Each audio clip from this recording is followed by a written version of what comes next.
The red dot appears on his forehead exactly 3 seconds before I move. I don't think. I don't calculate the risk or consider the consequences. My body acts before my brain catches up. I lunge across the marble table, knock the overpriced whiskey from his hand, and slam into 200 pounds of expensive suit and controlled power. We hit the floor together as the window explodes. Glass rains down like deadly confetti, and the sound that follows isn't as loud as movies make it seem. It's a crack, sharp, clean, final, the kind of sound that ends lives, but not his. Not tonight. "Stay down," I hiss, covering his head with my arms like my body could possibly stop a bullet, like I'm anything more than 120 pounds of Waitress in a borrowed cocktail dress. His chest rises and falls beneath me, steady, too steady. Normal people don't breathe like that when someone just tried to blow their head off. Normal people panic. This man doesn't even flinch. "Get off!" His voice is low, accented, something European I can't quite place, and completely devoid of fear. "There's a sniper," I know. 2 words, calm, almost bored. "Then why aren't you—" "Because you're on top of me, Piccola, and while I appreciate the enthusiasm, we're exposed." His hand finds my waist, grip firm enough to brand. "Move, now." I roll sideways, and he's already in motion. Fluid, predatory, a man who's done this before. He pulls me behind the overturned table with one arm, his other hand producing a gun from absolutely nowhere. The private dining room erupts in chaos. Footsteps thunder from outside, shouting in 3 different languages. The classical music still plays from hidden speakers, absurdly civilized against the backdrop of attempted murder. My heart finally catches up with what I've done. It slams against my ribs so hard I'm dizzy. "You saw the laser sight." It's not a question. He's studying me with dark eyes that miss nothing, his body angled to shield mine even as he scans for threats. "How?" The reflection. In your whiskey glass. I noticed it move across your face and My voice shakes. Professional, cool, collected Iris Moretti does not shake, but apparently survival mode Iris does. "You just threw yourself into the line of fire." Something shifts in his expression. Not quite a smile, darker than that. "Stupidly brave or bravely stupid, I haven't decided which. Are you seriously criticizing me right now? I saved your—" The door crashes open. 4 men in black suits pour in, weapons drawn, moving with military precision. They're speaking rapid-fire Italian, securing corners, checking angles.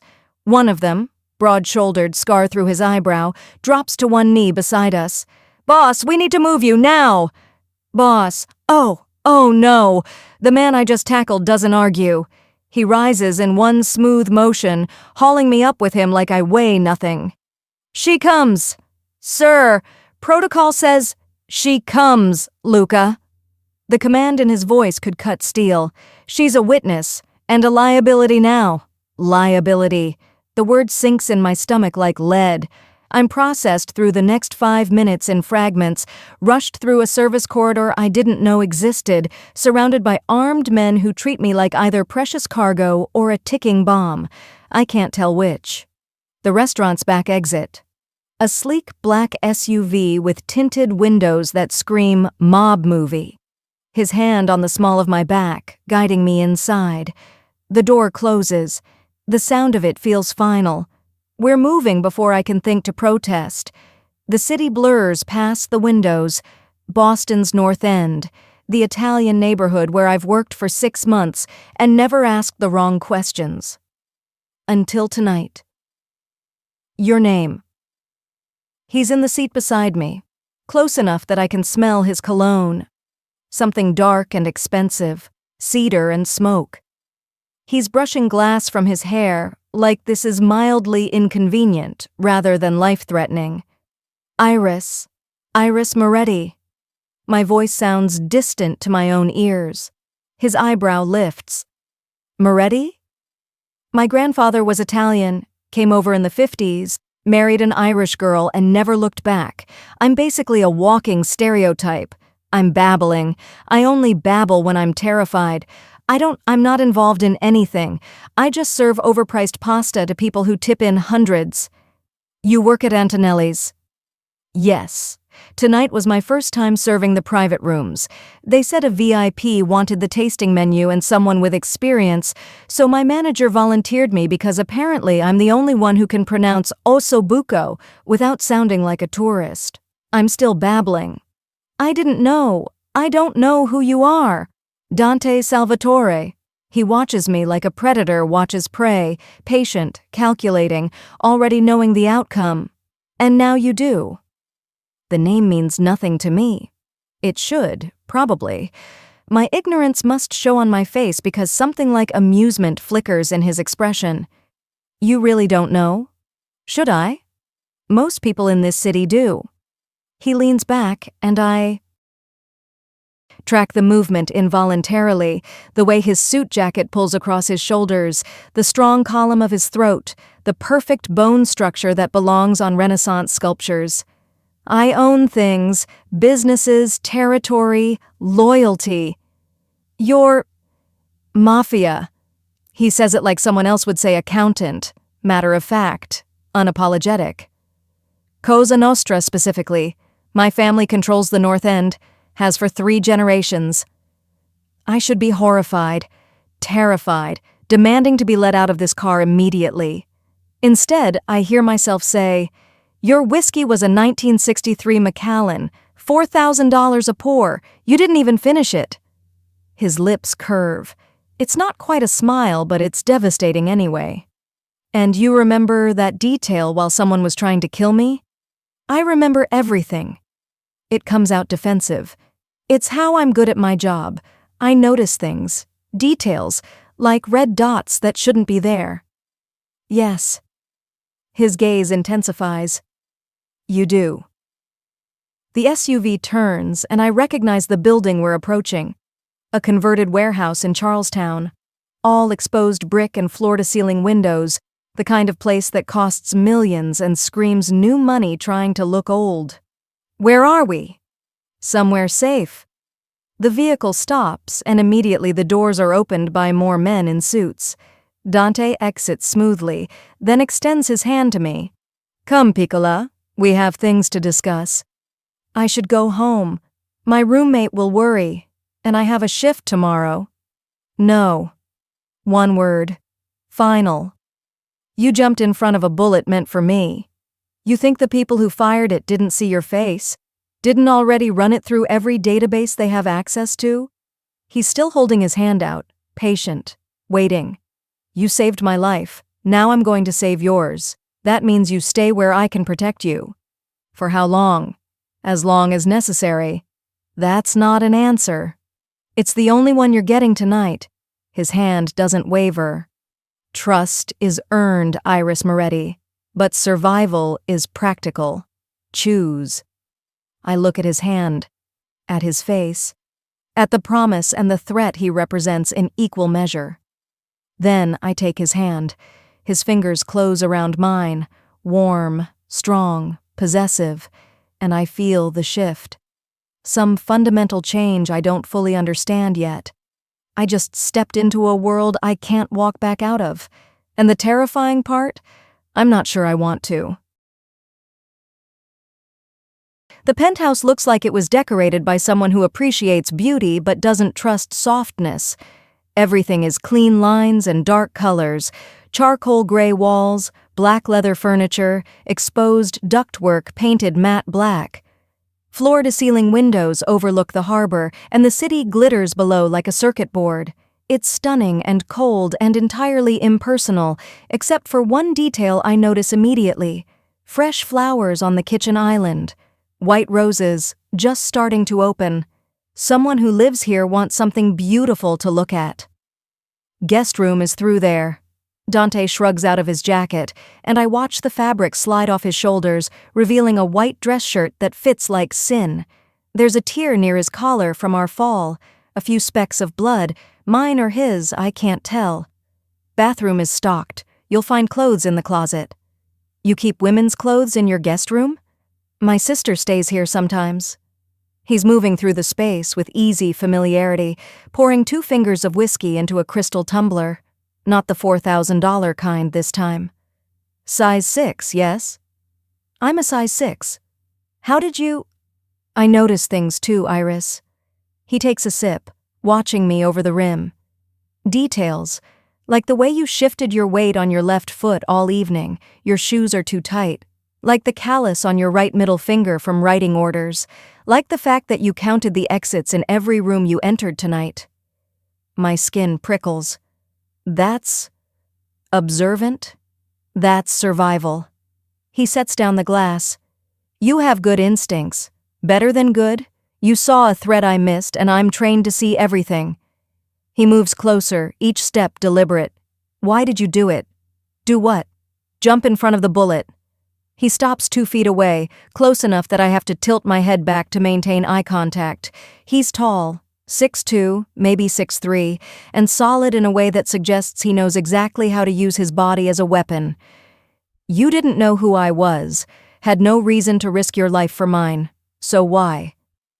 The honest answer sits on my tongue, because in that split second, I didn't see a stranger. I saw someone who needed saving, and my body moved before my brain could talk me out of it. But I can't say that. It sounds insane. Instinct, I settle on instead. I just reacted. Instinct. He repeats the word slowly, tasting it. You have an instinct for protecting dangerous men? I have an instinct for protecting people. It doesn't discriminate based on tax brackets or criminal records. His mouth curves. Is that a judgment? It's a fact. I'm getting my balance back, the shock wearing off enough for my natural defenses to kick in. You said it yourself. You're Mafia. That's not exactly a humanitarian organization. No, he agrees easily. It's not. We're thieves, extortionists, occasionally murderers when necessary. He says it like he's describing the weather. We traffic in violence and fear, build empires on broken rules and broken bones. You're trying to scare me. I'm trying to be honest with you. He reaches out slowly, telegraphing the movement, and tucks a strand of hair behind my ear. The gesture is almost tender. His fingers linger. You should be scared, Piccola. You should demand I return you to your ordinary life where the worst thing that happens is a rude customer or a burned risotto. But you won't let me go. No. His hand drops. I won't. Because I'm a witness.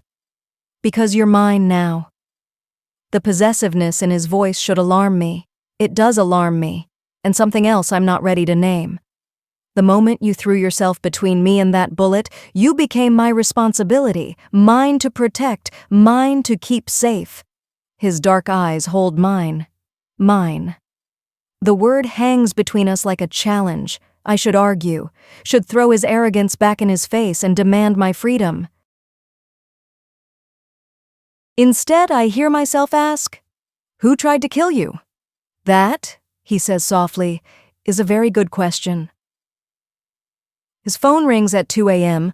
I'm not asleep, can't sleep, despite the enormous bed and 1,000 thread count sheets and the fact that I'm more exhausted than I've ever been. My mind won't stop replaying the evening. The red dot, the glass shattering, the weight of his body beneath mine, the way he looked at me afterward. I hear his voice through the walls, low and sharp. Italian phrases I don't understand, followed by English words I wish I didn't. Rival family, message, retaliation. The conversation lasts 6 minutes, then silence. I should stay in bed, mind my own business, follow the unspoken rules of being a kept witness in a crime boss's penthouse, but I've never been good at following rules. I find him on the balcony, still in his dress shirt and slacks, sleeves rolled to his elbows. He's smoking a cigarette, the expensive kind that smells like cloves and bad decisions. The city spreads below us, oblivious to the violence playing out in its shadows. Can't sleep? He doesn't turn around. Somehow knew I was there. Someone tried to kill you 6 hours ago.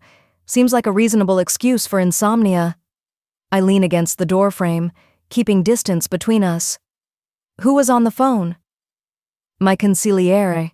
He has information. About the shooter? About many things. He takes a drag, exhales smoke into the night air. The Bratva are pushing into our territory. Russians, they have no respect for the old ways, no honor. They want war. He finally looks at me. They'll get it. And I'm stuck in the middle. You're stuck with me. He drops the cigarette, crushes it under his heel. There's a difference. Is there? He moves closer, and I force myself not to step back, to hold my ground even as my heart rate picks up, even as every nerve ending in my body lights up with awareness. The middle means you're neutral, he says quietly. Expendable. A casualty of circumstance. He's close enough now that I can see the flecks of gold in his dark eyes, the slight shadow of stubble along his jaw. With me means you're protected, claimed, untouchable to anyone who values their life. That sounds like ownership. It is. No hesitation. No apology. In my world, there's no half measures. You're either mine or you're vulnerable. I don't allow the second option. You don't allow? My temper flares. I'm not one of your soldiers you can just command. No, he interrupts. You're something far more dangerous. His hand comes up, fingers gentle against my jaw, tilting my face to his. You're the woman who saw death coming and chose me anyway, who threw herself into danger without hesitation, without knowing who I was or what I'm worth. His thumb brushes my cheekbone. Do you know how rare that is? How valuable? I'm not. You are. Absolute certainty. And now that I've seen it, seen you, I'm not letting you walk back into obscurity where someone else might notice what I have. The possessiveness should terrify me, should send me running. Instead, it awakens something I didn't know existed. Some reckless part of me that wants to be claimed by this dangerous man, wants to matter to someone who matters so completely. This is insane, I whisper. Yes. His forehead touches mine, and the intimacy of it steals my breath. But you already knew that. You knew it the moment you tackled me to the floor, and you did it anyway. He's right. God help me, he's right. What happens now? My voice barely works. Now? He pulls back just enough to meet my eyes. Now I find out who tried to take what's mine, and I remind them why that was a mistake. The promise of violence should disgust me. It doesn't. And that's when I realize I'm in more danger than any sniper could pose. Because I'm starting to like this. Like him. Like the way he looks at me like I'm something precious and powerful and his. Go to bed, Iris. He steps back, breaking the spell. Tomorrow things get complicated. More complicated than tonight? His smile is sharp. Much more. I wake to sunlight and the smell of coffee. For one disoriented moment, I forget where I am, forget the shooting and the penthouse and the impossibly dangerous man who claims I belong to him now. Then reality crashes in, and I'm on my feet, heart pounding. The guest room is exactly as I left it, luxurious and impersonal, safe. I find clothes in the closet like he promised. Designer jeans that fit perfectly, a cashmere sweater in deep green, even underwear in my size that makes me deeply uncomfortable with how prepared this all is. Like he knew I'd end up here, like he planned it. I dress quickly and follow the coffee smell. Dante's in the kitchen, sleeves still rolled up, hair slightly disheveled in a way that shouldn't be attractive but absolutely is. He's reading something on his phone, expression carved from stone. There's breakfast, he says without looking up. Luca picked it up from the bakery on Hanover. Sfogliatelle, the ricotta kind, not the cream. My favorite, which he shouldn't know. How did you order them every Sunday. Now he looks up, and there's something almost like amusement in his eyes. From Cafe Vittoria. You sit at the corner table, read whatever book you've brought, and make it last exactly 45 minutes before you leave a $20 tip on a $6 pastry. I freeze. You've been watching me. I've been aware of you. A subtle distinction that somehow makes it worse. Or better. I can't tell. For 3 months now, since you started at Antonelli's and I saw you carry 6 plates at once without breaking stride, then tell Marco Genovese, who runs the largest gambling operation in Southie, that his jokes were tired and he should tip better if he wanted better service. I remember that. Remember the way the entire table went silent, how I thought I'd made a massive mistake, but the man had laughed and doubled his tip. You noticed that? I notice everything about you, Piccola. He sets down his phone, giving me his full attention. The way you count exits, the way you memorize orders without writing them down, the way you smile at the elderly couples but keep walls up with everyone else. He stands, moves around the island. The way you've been alone in this city for 2 years and haven't let anyone close enough to see that it's killing you. The accuracy of it hits like a physical blow. You don't know anything about me. I know you moved here from Connecticut after your grandmother died. She raised you. Your parents weren't in the picture. I know you're working 3 jobs to pay off her medical debt, even though legally you don't have to. I know you're smart enough for better employment, but you take cash tip positions because you don't want to be tracked. He's close now. Too close. I know you're running from something, or someone.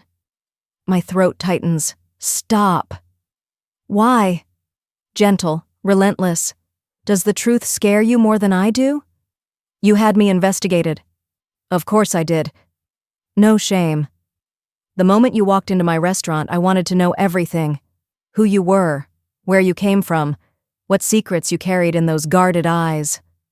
His hand finds my chin, forces me to look at him. I told you. I notice things. And you, Iris Moretti, are the most interesting thing I've noticed in years. That's not romantic. That's stalking. In my world, they're often the same thing. His thumb traces my lower lip, and I hate how my breath catches. I don't do subtle, Piccola. When I want something, I take it. When I see something valuable, I protect it. His voice drops lower. You became both the moment that bullet flew. I'm not a possession. No, he agrees. You're a person. One who chose to save me when logic said to run. One who's been surviving alone for so long she's forgotten what it feels like to let someone carry the weight. His forehead touches mine again. That devastating intimacy. Let me carry it, Iris. Let me keep you safe. Why? It comes out broken. Why do you even care? Because you cared first. Simple, devastating. Because in a life full of people who want things from me, power, money, protection, fear, you're the first person in a decade who gave something without asking for anything in return. His lips brush my temple, and I don't know how to let that go. The kiss doesn't land on my mouth, not yet. He's patient, this dangerous man, building something slowly, brick by brick.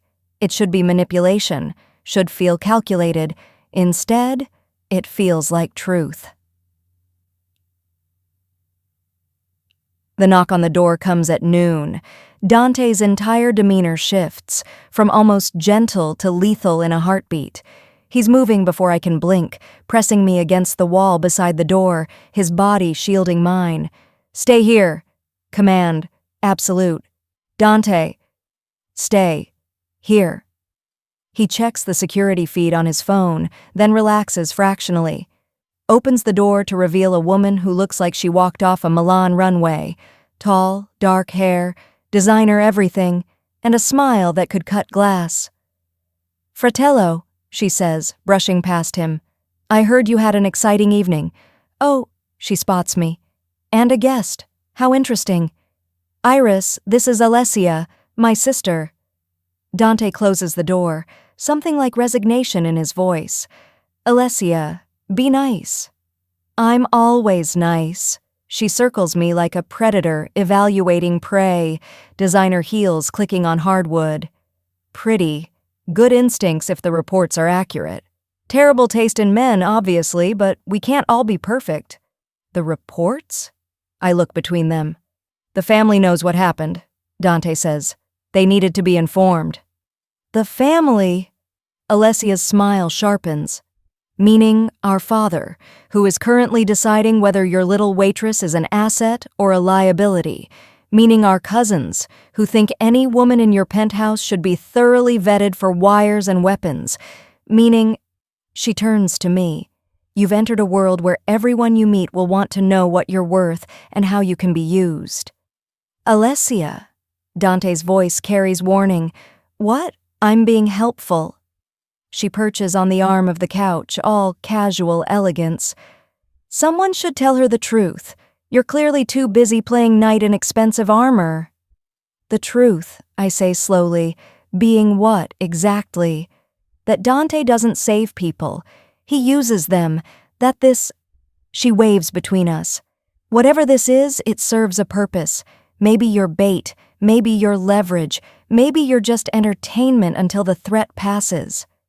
Her eyes meet mine, sharp and assessing. But you're not special. And you're definitely not staying. Enough.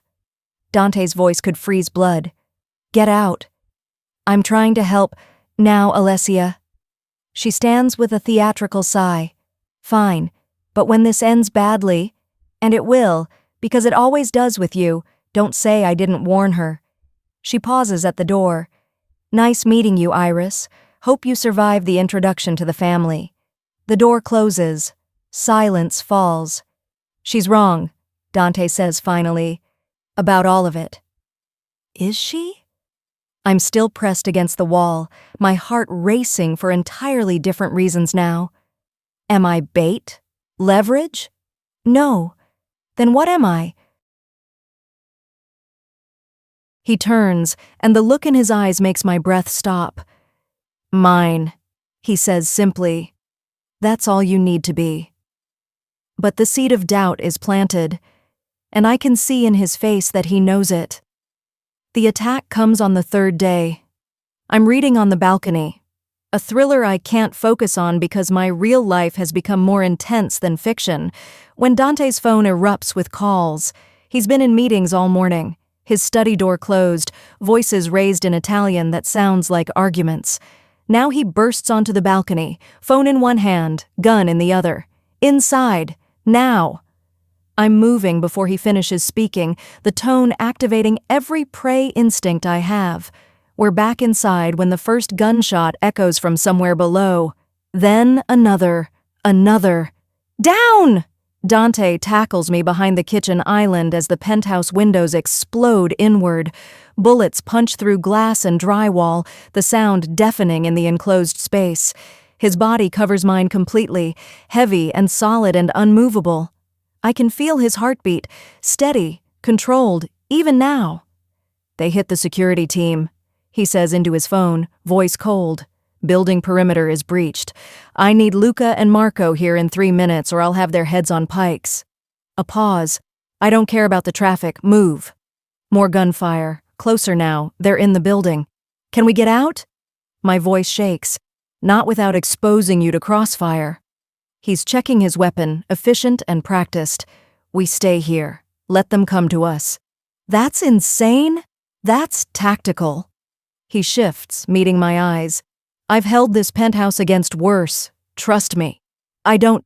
Trust me, Iris. His hand cups my face. I've kept you safe this long. I'm not stopping now. The door explodes inward. Everything happens at once. Dante's moving, firing. 3 shots so close together they sound like one. Someone screams. Someone falls. He's dragging me toward the hallway, using his body as a shield, and I'm stumbling to keep up. We make it to his study, a reinforced room I didn't know existed, with steel-cord doors and its own security system. He shoves me inside, follows, slams it shut. The lock engages with a heavy mechanical thunk. Safe room, he explains, already moving to a laptop on the desk, pulling up security feeds. Bulletproof, bomb-proof, soundproof. We're good for 72 hours if necessary. On the screens, I watch armed men in tactical gear sweep through his penthouse. 4 of them. Professional. Brutal. They're checking rooms, weapons raised. The Bratva, Dante says quietly. They're sending a message. What message? That they can reach me anywhere. That no one under my protection is truly safe. His jaw clenches. That they want war. Then let me go. The words tumble out. I'll walk out there, tell them I'm not involved, that I'm just... You're not going anywhere. His hand catches my wrist, pulls me away from the door. You think they care about your involvement? You were in my penthouse, Iris. That makes you mine. That makes you a target. This is exactly what your sister said. My sister is bitter and paranoid and wrong. He's in my space now, backing me against the desk. You're not bait. You're not leverage. You're... An explosion rocks the building. Dante curses in Italian, checking the feeds. They brought explosives, trying to breach the safe room. He's typing rapidly, some kind of code or alert. My people are 10 minutes out. We just need to hold... Another explosion. Closer. The door shudders but holds. I can't breathe, can't think. This is real. They're really trying to kill us, and we're trapped. And this is the world I saved him into, the world I let pull me under. Hey! His hands frame my face, forcing me to focus on him. Look at me, Piccola. Only me. I do. His eyes are dark and fierce and absolutely certain. I won't let them hurt you, he says. I don't care what I have to do, who I have to kill, how many bridges I have to burn.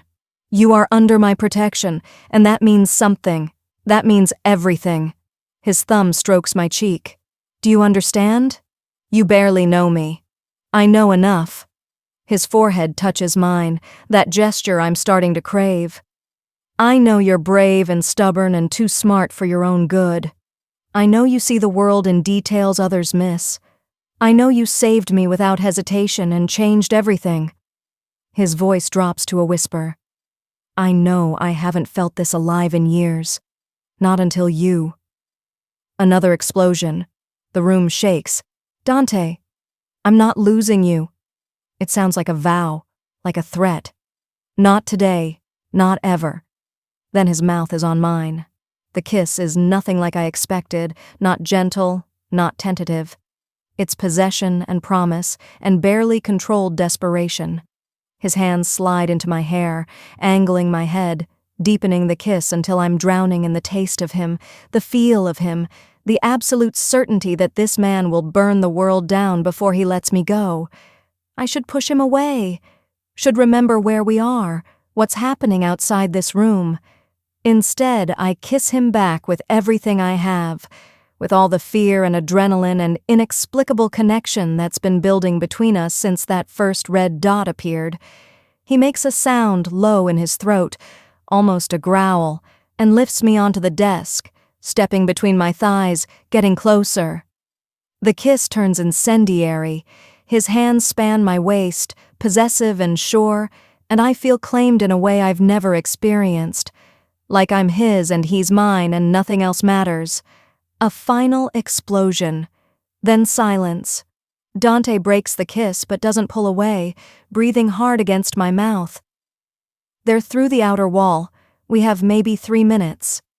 Then why are you still kissing me? His smile is dark, because if I'm going to die today, I'm dying knowing what you taste like. That's morbid. That's honest. He pulls back, checks his weapon. But I'm not planning on dying. I'm planning on introducing them to what happens when you threaten what's mine. The door shudders one final time, then holds, because on the other side, new sounds erupt. Gunfire, shouting, the distinctive sound of Dante's people arriving in force. The tide turns in 30 seconds. Dante listens to the security feed, his expression shifting from lethal to satisfied. Luca has them contained. Marco's securing the perimeter. It's over. Just like that? Just like that. He turns to me, and there's something in his eyes I haven't seen before. Vulnerability, barely visible beneath the armor. Are you hurt? No? You? No. His hand finds my face again, gentle now. You didn't panic. You didn't fall apart. You stayed focused. I was terrified. Terror and panic aren't the same thing. His thumb traces my jaw. You're stronger than you know, Iris Moretti. Or stupider than I realized. But I'm leaning into his touch, betraying myself. Staying here, trusting you, letting me what? Letting you matter. Letting you become someone I can't walk away from. Nothing, I whisper, but he knows. I see it in his face. He knows everything. They leave 4 dead Bratva soldiers in the hallway. Dante's people clean it up with efficiency that speaks of practice. The bodies are wrapped, removed, disappeared into the machinery of organized crime that operates just below Boston's civilized surface. I watch from the safe room, numb. This is real, not a movie, not a story. Real blood on real floors in a real penthouse where I've been sleeping for 3 nights. Come. Dante's hand is gentle on my elbow. You can't stay here while they clean. He takes me to the roof, a private space I didn't know existed, with a garden and comfortable furniture and a view that would cost millions. The sun is setting, painting the city in gold and blood. This is where I come to think, he says quietly, when the weight gets too heavy. Does it get too heavy? Every day. He lights a cigarette, that expensive kind. I inherited this position at 23. My father died, violently as these things go, and suddenly I was responsible for 300 families, countless businesses, territory that had been ours for 70 years. He exhales smoke. Everyone wanted something. Everyone expected me to be my father, harder, colder, more ruthless. And were you? I was worse. No pride in it, just fact. I had to be, to survive, to prove myself, to make sure no one saw me as weak or young or vulnerable. He looks at me. I became exactly what I needed to be, and somewhere along the way, I stopped being anything else. Why are you telling me this? Because you should know. He stubs out the cigarette. What you're getting into, what I am. I'm not a good man, Iris. I've done things that would horrify you, hurt people, ordered deaths, built my empire on fear and blood. I know. Do you? He moves closer. Do you really understand that staying with me means accepting all of it? The violence, the danger, the constant threat, that your life will never be normal again? My life was never normal. The words surprise me with their honesty. I was always just surviving, working 3 jobs, paying off debt, keeping my head down, existing, but not living. I meet his eyes. Then I saw a red dot on your forehead, and I moved. I didn't think. I just knew I couldn't watch someone die without trying to stop it. And now? Now I don't know what I am anymore.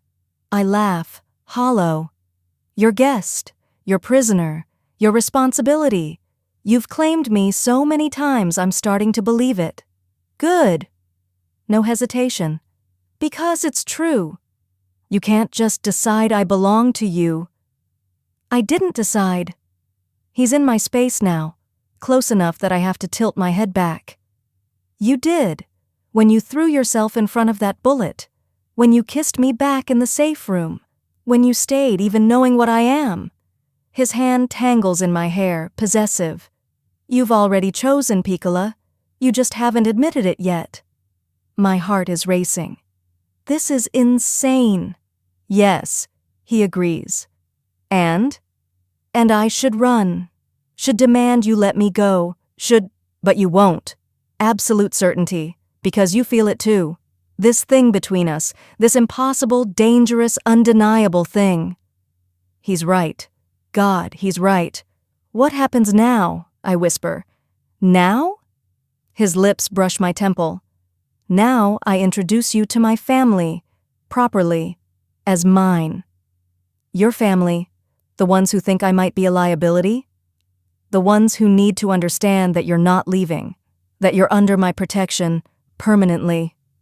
His eyes meet mine, that you're going to be my wife. The world stops. What? Marriage. He says it like it's obvious. It's the only way to truly protect you. In my world, a girlfriend can be pressured, bought, threatened, but a wife? His hand cups my face. A wife is sacred, untouchable. Attacking my wife means war with the entire family. You can't be serious. I've never been more serious.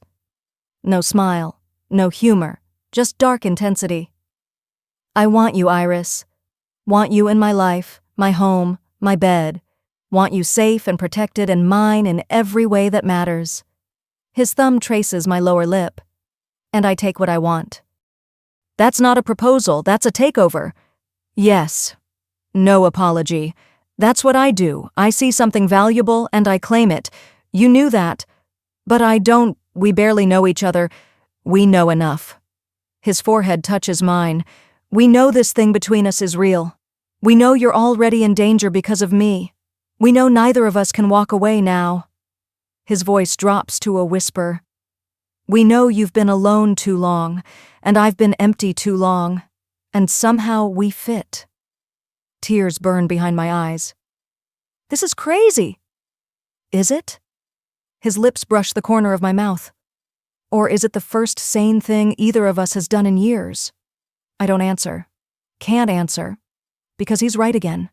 Damn him. I'm not asking you to love me, he says quietly. Not yet. I'm asking you to trust me, to let me keep you safe, to give us, a chance. His eyes search mine.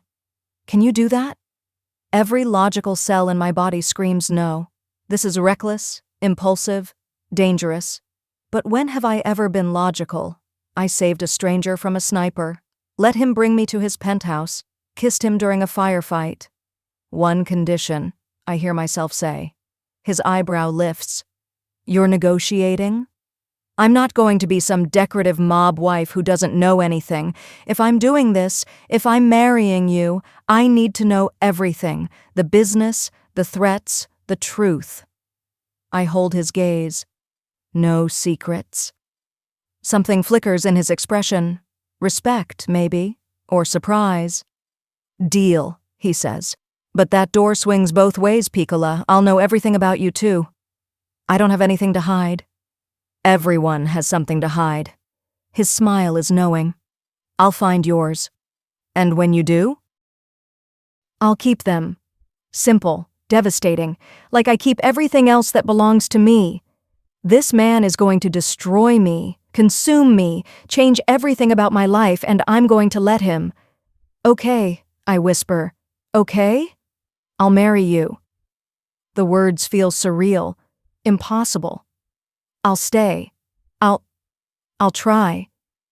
The kiss he gives me is different from before. Still possessive, still intense, but something softer underneath. Like a promise sealed. When he pulls back, his eyes hold something new. You won't regret this. Too late, I manage. I already do. He laughs, actual laughter, rich and genuine. That's fair. Then his phone rings. He checks it and his expression shifts to something darker. What? Luca. They've identified the sniper. He's reading quickly. And it's complicated. Complicated how? The shooter wasn't Bratva. He looks up, and there's something in his eyes that makes my stomach drop. He was Cosa Nostra, one of ours. The implications hit like ice water. Someone in your own organization tried to kill you? Not someone. His voice is cold.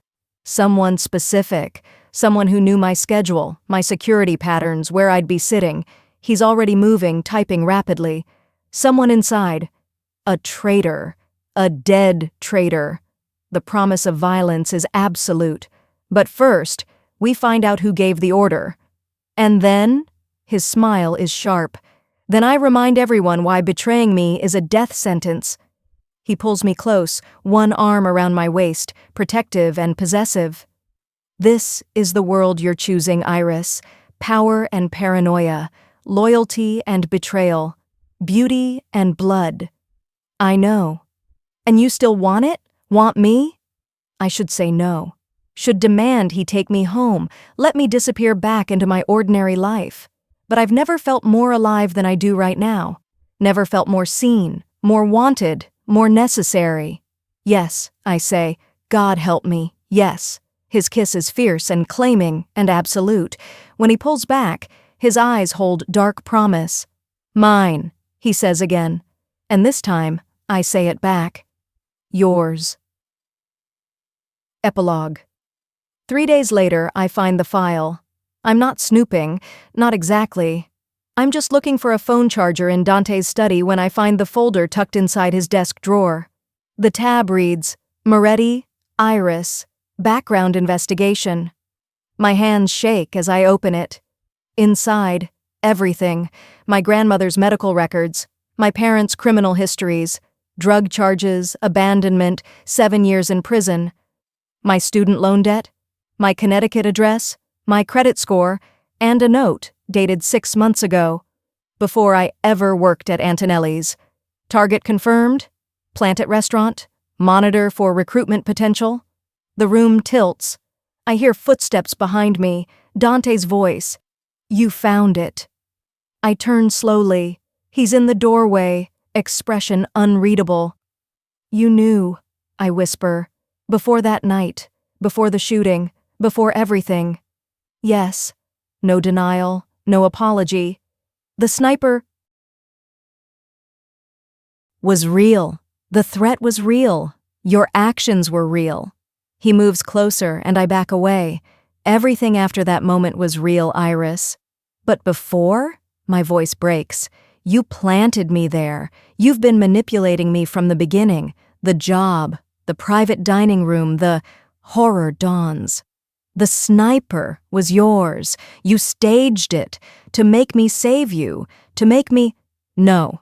Sharp. Final. The sniper was Bratva. The threat was real. I didn't stage anything. His jaw clenches. But you're right about one thing. I did plant you at Antonelli's. I did orchestrate the circumstances that put you in that room. Why? Because 6 months ago, I received intelligence that there was a threat against me. Someone inside my organization planning betrayal. He's watching me carefully. I needed someone I could trust, someone outside the family, someone with the right skills and the right motivation. What motivation? Your grandmother's debt. He says it gently. $200,000 in medical bills, insurmountable for someone earning minimum wage. He pulls out another paper. I paid it off before you ever started working for me. The room is spinning. That's why the calls stopped, why the creditors disappeared. You thought they'd given up. His eyes hold mine. They hadn't. I bought the debt, erased it. So I'd owe you. So you'd be free. His voice softens. I didn't tell you because I didn't want obligation. I wanted to see who you really were. What you'd do when circumstances aligned. You wanted to see if I'd save you. I wanted to see if you were who I thought you were. He's close now, close enough to touch. And you were. You are. Everything I needed. Everything I wanted. Everything I… Don't. I'm shaking. Don't say you love me. Not when this was all… All what? He cuts me off. All planned? Yes. All strategy? Yes. But that doesn't make it less real, Iris. I planned to test you. I didn't plan to… He stops, struggles. I didn't plan for you to be you, brave and brilliant and impossible to forget. I didn't plan to actually fall. Fall? His hand cups my face. I've had relationships, transactions, arrangements. I've never had this. Never wanted someone like I want you. Never felt… He stops again. I know you'll hate me for the manipulation, but I can't regret it, because it brought you here, to me. Tears are streaming down my face now. I don't know what's real anymore. This is real. He pulls me close, fierce. What I feel, what you feel, the way we fit, that's real, Piccola.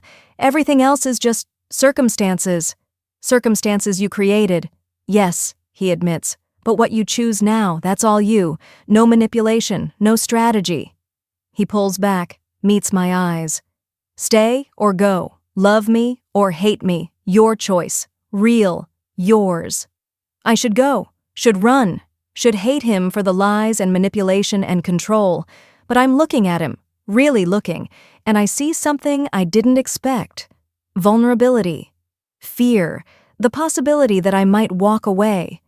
He's given me all the power, and he's terrified I'll use it. You're a bastard, I whisper. Yes. And a manipulator. Yes. And absolutely impossible to walk away from. His breath catches. Iris, I'm staying. The words are steady now. Sure.